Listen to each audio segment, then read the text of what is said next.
नमस्कार, मी पंजाब डक. आज आहे 5 मे 2026.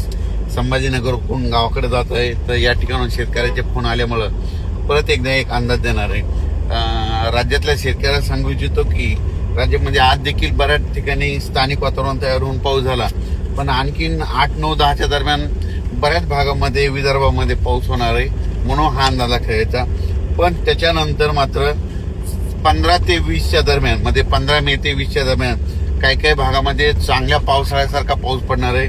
कोल्हापूर जिल्हा, सातारा जिल्हा, पुणे जिल्हा, अहिल्यानगर, नाशिक, त्याच्यानंतर धुळे जिल्हा, इकडे जळगाव जिल्हा, संभाजीनगर, जालना जिल्हा, धाराशिव, लातूर, बीड जिल्हा, नांदेड जिल्हा, या जिल्ह्यामध्ये काय होणार आहे 15 ते 20चा मात्र जरा जोराचा पाऊस पडणार आहे. काही काही ठिकाणी काही भाग सोडून देईल, पण हे अवकाळी पाऊस पडणार आहे. म्हणून शेतकऱ्यांनी ज्यांची हळद असेल तर तुम्ही काय करा, आपण आपलं नियोजन लावायची तयारी ठेवायची. राज्यात मात्र आणखी 7, 8, 9, 10 वातावरण थोडं खराबच राहणार आहे, पण हे विदर्भात जास्त राहणार आहे. फक्त पूर्व विदर्भ आणि पश्चिम विदर्भ आणि मराठवाड्यातल्या 1-2 जिल्ह्यामध्ये तुरळक भागामध्ये पाऊस पडणार आहे. आणि त्याच्यानंतर मात्र 15 ते 20चा पाऊस मात्र पश्चिम महाराष्ट्र, मराठवाडा आणि उत्तर महाराष्ट्राकडे जरा चांगला पडणार आहे.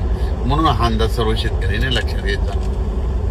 15 मे ते 20 मेचा जे पाऊस पडणार आहे ते खास करून ऊस शेतकऱ्यासाठी खूप चांगली आनंदाची बातमी आहे.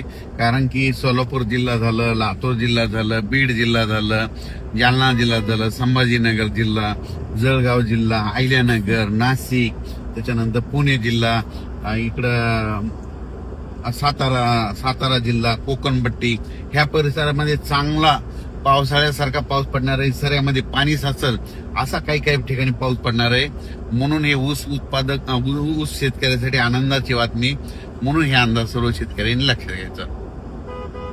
सर्व शेतकऱ्याला सांगू इच्छितो की यावर्षी मान्सून वेळेवर दाखल होणार आहे, वेळेच्या अगोदरच दाखल होणार आहे.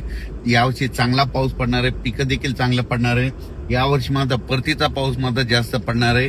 म्हणजे परतीचा मध्ये सप्टेंबर, ऑक्टोबरचा पाऊस सरासरीपेक्षा जास्त पडेल. काही भागामध्ये अतिवृष्टी देखील परतीच्या पावसात पाहायला भेटणार आहे. म्हणून ही देखील सर्व शेतकऱ्यांसाठी आनंदाची बातमी. पाऊस कमी असल्यामुळे खरीप पीक चांगलं येणार आहे आणि परतीचा पाऊस जास्त असल्यामुळे रब्बी येणार आहे. म्हणून हे साल 2026 शेतकऱ्यासाठी खूप चांगलं आहे. म्हणून शेतकऱ्यांनी अचानक 34 दिवस पाऊस राहिलाय, तुम्ही तुमच्या शेतीची कामे करून घ्यावी. धन्यवाद.